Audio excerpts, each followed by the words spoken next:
True. Let's go to Karma Green, we steady on the rise. Digging truth from ancient scenes, we open blinded eyes. Rhyme sharp like pirates' lines, we break the bondage tight. Kamji speaking revolution, keep the fire burning. The drums guide our stride, we march with purpose proud. No more silence, we collide, our voices thunder loud. Politics and history, we stitch them in every verse. From Pharaoh's throne to Yaoundé streets, we claim the Kamji verse.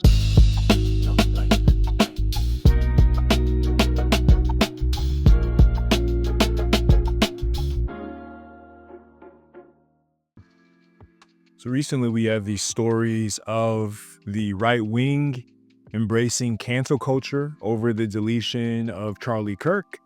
So there's been a new database with hundreds of thousands of individuals who have spoken ill of Charlie Kirk, or who basically are rejoicing in the fact that, there was divine judgment, and a promulgator of white supremacist ideology will no longer be able to spew his venom on social media, right?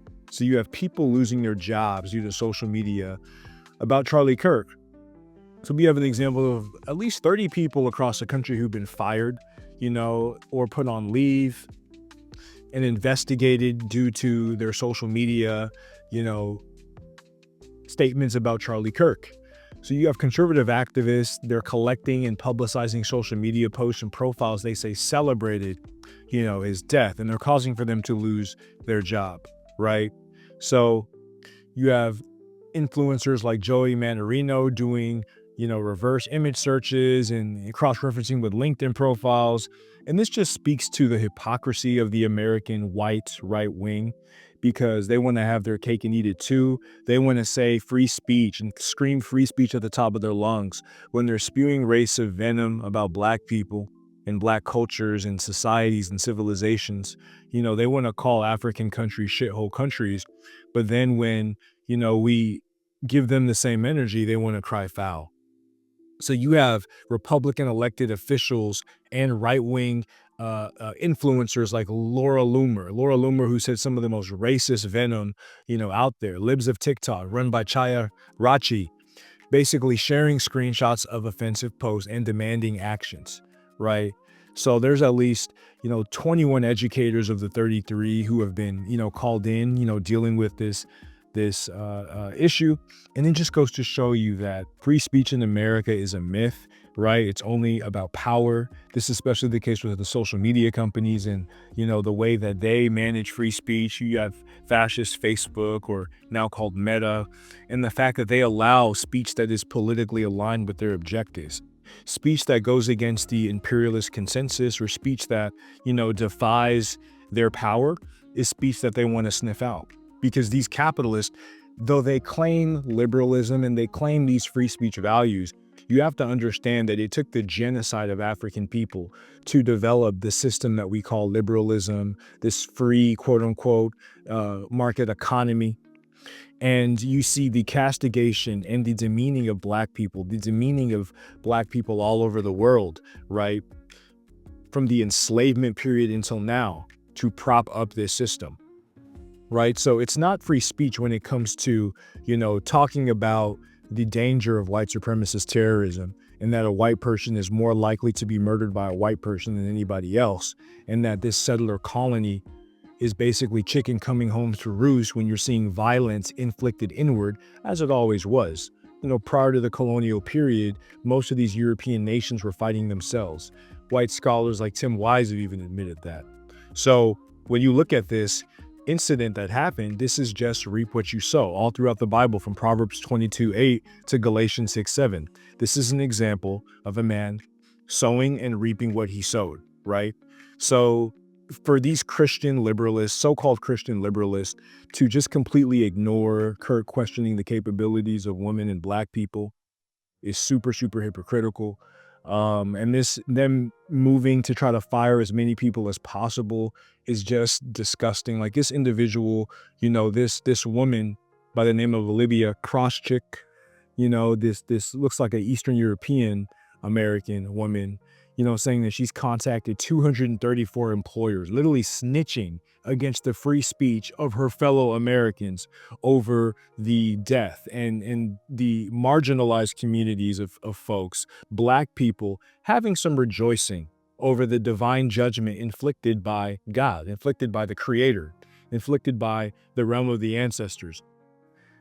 You even have politicians like U.S. Representative Clay Higgins from Louisiana saying that he planned to use congressional authority and every influence of big tech platforms to mandate an immediate ban for life for every post or commenter that belittled the assassination, right?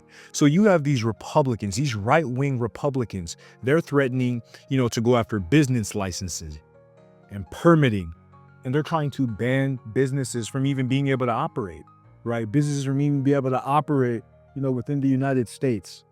So again, this is why it's important not only for us to have our own businesses, but to also be able to have solidarity, to also be internationally linked. We can't have these, Nigerian Christian pastors promoting chronology. We have to be on one accord and one united front. This is what, Marcus Garvey was promoting. This is what Malcolm X was promoting, because it's not enough to have your own business. You also have to have your own ecosystem and support network to be able to oppose these miscreants who all of a sudden want to ban free speech just because one of his, lemmings was removed by divine judgment, through a white-on-white crime situation. So again, it speaks to the importance of collective unity and solidarity on the behalf of Black institutions at large and institutions who believe in the truth and justice. So their hypocrisy is crystal clear. And, all of these individuals, to me, I wouldn't apologize. This is why it's important, to have your own and to build your own, so you can be able to basically say what you need to say despite the calamities and despite the different, fear that you may have of living in a Western country. This is why all Black people should be independent. We should have our own institutions. We should have our own businesses. We should have our own way of economic sustainability, because in this world, in this adversarial world where nothing is determined, you have 300,000, Black women lose their job, as they reported. Nothing is guaranteed. We think that these companies and these institutions care about us, but they're clearly showing that they don't, right? And, for all of the people who are trying to hide behind Christianity, hide their chronology behind Christianity, they know nothing about retributive justice. They know nothing about divine judgment, and take a back seat, because Black folks have been through this. We've been through countless assassinations from Patrice Lumumba, to Malcolm X. Well, we've seen this before. And don't allow the fake virtue signaling and grandstanding to move you off your square. These people are white supremacists. They have negative intentions, and it's totally okay for us to call that out, right? So stay strong on this, have no fear. And I know y'all won't. I know my followers are on point. They're legit. And a lot of these threats, these veiled threats from these individuals are not going to stand. Because honestly, this types of stuff happens every day, in the Black community. You have countless Black people. Talk about them being against political violence. You'd have countless innocent civilians, unarmed civilians, Trayvon Martin, Tamir Rice, Renisha McBride, Breonna Taylor, the list goes on, who have been murdered by, members of the police force who are sanctioned to protect and serve the communities that they, operate in. But we know that this is not the case. So if there's anyone who should be against political violence, it is the families of the victims who were murdered, by these state actors in democide. And this has been a part of the Ma'afa for centuries. This is why those of us who are advocates of liberation, true liberation, will not be moved by the false and phony, fake virtue signaling for political purposes, right? It is totally phony, right? And we will not stand for. We are the children of Khalid Muhammad. We are the seeds of Marcus Garvey, right? And we are a lot stronger than that. Way stronger than that. So that's all I got for y'all in this. Hope to catch you on the next one. Peace.